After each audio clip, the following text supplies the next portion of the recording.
दोस्तों, आपने अपने बड़े बुजुर्ग से कभी ना कभी तो यह जरूर सुना होगा कि मृत्यु के बाद व्यक्ति की आत्मा स्वर्ग या नर्क में से किसी एक जगह जाती है और जिन व्यक्ति की अकाल मृत्यु होती है उनकी आत्मा इसी मृत्यु लोक में भटकती रहती है।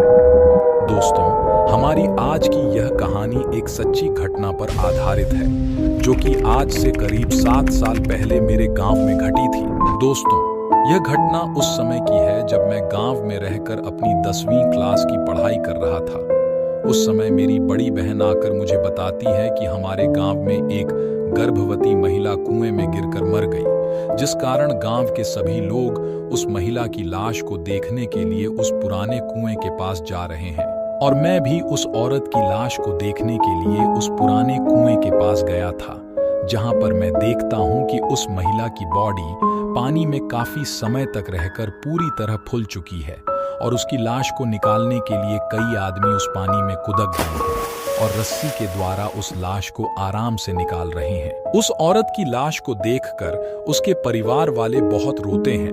पर वहीं पर खड़ा उसका पति खामोश होकर अपनी पत्नी की लाश को देखे जा रहा था और आसपास के लोग आपस में बात कर रहे थे कि यह कुआं बहुत ही पुराना हो चुका था और इस कारण इस कुएं में लोगों का आना जाना बहुत ही कम रहता था।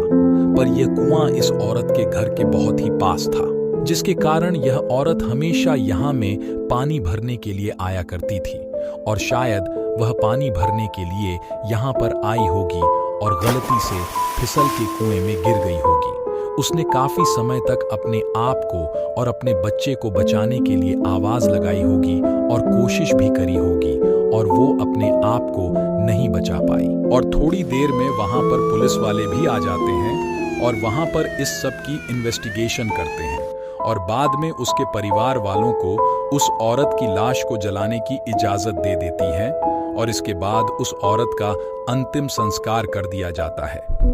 इस घटना के करीब 15 दिन के बाद उस कुएं के पास वाले खेत में एक किसान खेती कर रहा था, जहां पर उसे उस कुएं से अजीब सी आवाजें सुनाई दे रही थीं, जिस कारण वह उस कुएं के पास जाता है और जब वह उस कुएं में देखता है तो अचानक वह डर जाता है और इस घटना के बाद उसे बहुत ही तेज की बुखार हो जाती है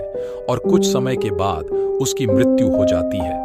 इस मृत्यु के बाद पूरे गांव में मानो डर का माहौल बन गया था और उस पुराने कुएं को लेकर एक कहानी बन जाती है कि उस पुराने कुएं में अभी भी उस औरत की आत्मा भटक रही है और इस घटना के बाद कोई भी व्यक्ति उस पुरानी कुएं में पानी भरने के लिए नहीं जाता था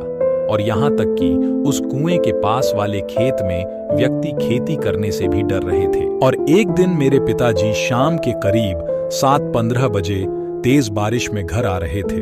बारिश काफी तेज हो रही थी, इसके कारण वह सोचते हैं कि क्यों ना आज के दिन पुरानी कुएं वाले रास्ते से घर चला जाए, क्योंकि वह रास्ता हमारे घर से बहुत ही पास पड़ता था। तो मेरे पिताजी उस रास्ते से घर की ओर आने लगे और अभी उन्हें उस रास्ते में चले हुए मात्र कुछ समय हुए हों और वह जैसे जैसे उस रास्ते में आगे बढ़ रहे थे तो उन्हें ऐसा लग रहा था कि मानो कोई उनका पीछा कर रहा हो और वह इस चीज को काफी समय से नोटिस कर रहे थे। और कुछ समय के बाद जब पीछे मुड़ के देखते हैं तो वह देखते हैं कि एक बहुत ही डरावनी औरत उन्हें लगातार देखे जा रही है और अचानक वह औरत उनके ऊपर हमला कर देती है, जिसके कारण मेरे पिताजी वहीं गिर जाते हैं। और जब काफी समय हो जाता है और वह घर वापस नहीं आते हैं तो हम सभी उन्हें खोजने लगते हैं और काफी मुश्किल के बाद वह हमें उस कुएं के पास में बहुत ही घायल अवस्था में मिलते हैं, जिसके बाद हम उन्हें उठाकर अपने घर वापस ले आते हैं। और जब उन्हें होश आता है तो वह हमें यह सारी कहानी बताते हैं, जिसके बाद हमारे पिताजी हम सभी को उस कुएं के पास जाने के लिए मना करते हैं। और इस घटना के बाद हमने कभी भी उस कुएं के पास जाने की